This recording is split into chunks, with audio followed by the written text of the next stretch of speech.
40 kgs weight loss किया है। हमारे साथ में हमारा मायका भी है, हमारा ससुराल भी है। मैं 16 इयर्स की थी, मैं तब से मॉडलिंग कर रही हूँ। मेरे पास मेन चैलेंज जो था वो स्टडीज़ का चैलेंज था।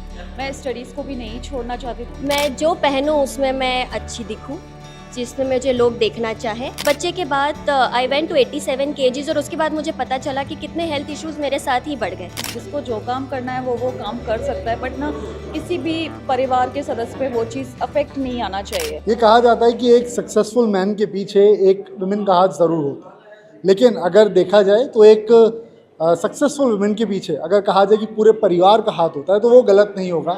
हमारे साथ में दो ऐसी शख्सियत मौजूद हैं जिन्होंने अपने अपने फील्ड में एक मुकाम हासिल किया है और काफ़ी अच्छा नाम बनाया है। निकिता हमारे साथ में और शिविका हमारे साथ में हैं। शिविका, जर्नी अभी तक की कैसी रही है पहले आप बताइएगा, और सेम क्वेश्चन फिर आपसे मेरा रहेगा। मेरी जर्नी बहुत अच्छी और बहुत ज़्यादा एक्सपीरियंस्ड रहा मेरे साथ में, बिकॉज अभी तक मैंने ये सोचा कि नहीं, मुझे ग्वालियर में नाम रोशन करना है, मुझे ग्वालियर में करना है कुछ काम। बट मैं निकली, मैंने स्टेट में काम किया, स्टेट से निकल करके नेशनल में गई, नेशनल कर इंटरनेशनली मैंने जब अपने इंडिया को रिप्रेजेंट किया, लिटरली वो मोमेंट मैं भूल नहीं सकती। मेरे लिए बहुत अच्छा मोमेंट था। और जर्नी थोड़ी सी टिपिकल हो सकती है, बिकॉज फैमिली को भी संभालना होता है, हमारे के बच्चे हैं, बच्चों को भी संभालना, साथ ही साथ मेरी पढ़ाई भी चल रही है, तो थोड़ा सा मैनेज नहीं हो पाता था, बट हाँ, मैंने मैनेज किया। निकिता, जो मैंने सवाल मतलब जो बात शुरुआत में बताई थी उससे आप इत्तेफाक रखते हैं, वो क्या बात सही है कि एक सक्सेसफुल वुमेन के पीछे पूरी फैमिली का भी हाथ रहता है? जी, वही मैंने यही बात कही कि सिर्फ एक परिवार का ही नहीं, 2 परिवारों का हाथ रहता है।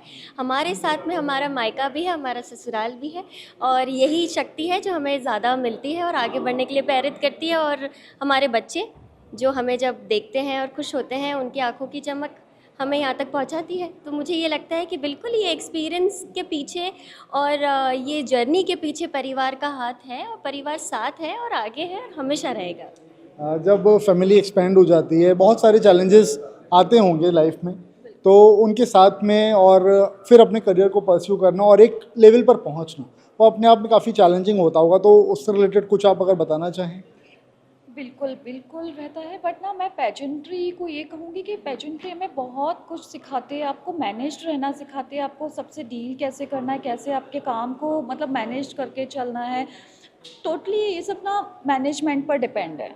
आप सब काम करिए, बट दायरे में रह करके करिए। मैं सबको यही कहूँगी कि जिसको जो काम करना है वो काम कर सकता है, बट ना किसी भी परिवार के सदस्य पे वो चीज़ अफेक्ट नहीं आना चाहिए।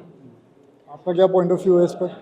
मेरा यही कहना है कि ये जो मंच हमें मिलता है पेजेंट का, ये इतना बड़ा मंच होता है। देश विदेश में हम जाके इसलिए ही करते हैं क्योंकि हमें वो मंच मिलता है जहाँ हम हमारी बात समाज तक पहुँचा सकते हैं और बता सकते हैं कि हम उस बारे में क्या सोचते हैं या हमारी क्या विचार है। बड़े बड़े मुद्दों के बारे में बात कर सकते हैं, वरना हम अगर घर में हैं, हमें कौन सुनेगा। जब हमें ऐसा मंच मिलता है, हम हमारे आप को दर्शा पाते हैं, तभी तो हमें 4 लोग सुन रहे हैं, हमारी बात समझ रहे हैं, हमारी बात को मुद्दा मानते हैं। तो ये मंच ही है जो हमें यहाँ तक पहुँचाया है, और मैं इसका धन्यवाद कहना चाहती हूँ कि ये मंच ने हमें कॉन्फिडेंस दिया है, हमें इतने लोगों के सामने बात करने का, परफॉर्म करने का, अपने टैलेंट दिखाने का मौका दिया है, वो भी इस एज में और इतना कुछ कर गुजरने के बाद। मतलब हमने हमारे स्कूल में किया, कॉलेज में किया, उसके बाद शादीशुदा ज़िंदगी, आपका खुद का करियर, उस आपके बच्चे, आपके बच्चों की स्कूल, ये सब के बाद भी आप यही मैनेजमेंट को लेके इस मंच तक पहुंचते हो जहां आप ये सब चीज़ें एक साथ आपके अंदर दिखती है और फिर तब जाके आपको करोड़ों लोग सुन रहे हैं। तो यस, बिल्कुल ये चीज़ है ही, ये मंच मिलता ही हमें इसलिए है। तो कुछ ऐसा चैलेंज रहा हो जो कि आप बताना चाहें, चाहे वो फिज़िकल फिटनेस को लेकर के हो या फिर इमोशनली भी बहुत सारे चैलेंजेस आते हैं, अगर कुछ ऐसा फेस किया हो तो पहले आप बता दीजिए, फिर आपसे भी पूछूंगा। जी, जैसे कि मैंने बताया, सबसे बड़ा मेरे लिए जो चैलेंज था वो था वेट लॉस।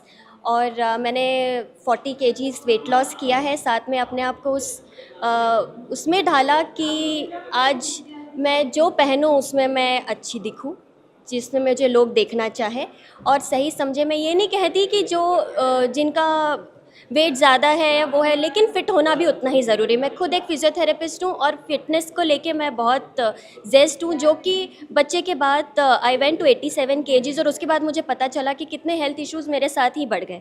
उसके बाद जब मैंने अपना वेट लूज़ किया, धीरे-धीरे मुझे ही समझ में आया कि इतनी सारी बीमारियों से मैं बच के निकलती गई और आज इतने बड़े-बड़े मंच तक पहुँच रही हूँ।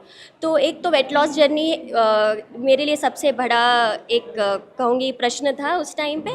दूसरा ये कि हम जब शादी हो जाती है, हम हमारे काम में व्यस्त हो जाते हैं, तो हील्स पहनना या लंबे समय तक उसमें बैठे रहना या चलना या प्रैक्टिस करना भी बहुत डिफ़िकल्ट हो जाता है।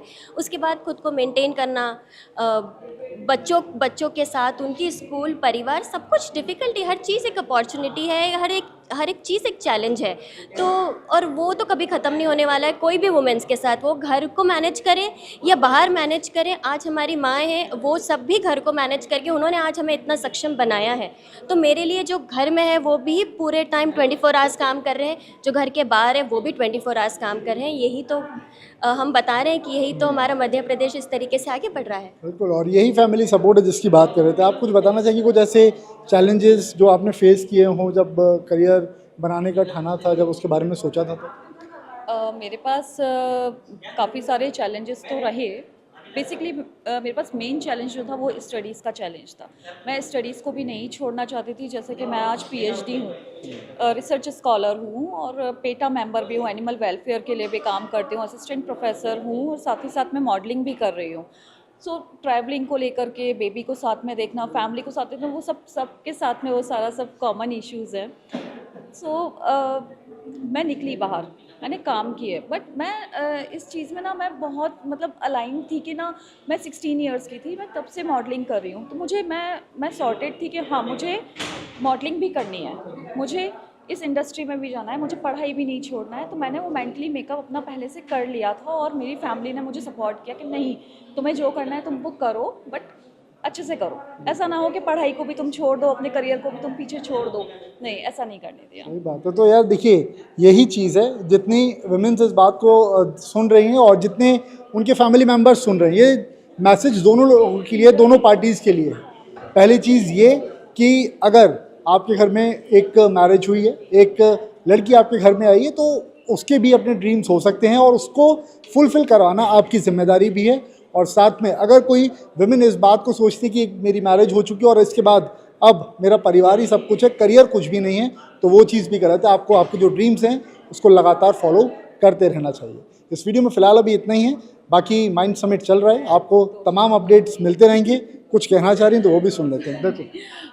मैं धन्यवाद अदा करना चाहती हूँ IBC 24 न्यूज़ चैनल का कि उन्होंने मुझे इतना अच्छा, इतना बड़ा प्लेटफॉर्म दिया कि मैं आज अपने आप को रिप्रेजेंट कर पा रही हूँ और मैं ग्वालियर को भी रिप्रेजेंट कर पा रही हूँ। और इस इवेंट में आने का जो मेरे माध्यम बने हैं, नासिर गौरी जी जो हमारे ग्वालियर लेवल पर जो वर्क कर रहे हैं IBC न्यूज़ चैनल की तरफ से, तो मैं उनको भी बहुत बहुत धन्यवाद देना चाहती हूँ कि थैंक यू सो मच कि आज मैं यहाँ पर आपकी वजह से पहुँची हूँ। Thank you. मिलते हैं आपसे किसी और वीडियो में, तब तक के लिए गुड बाय।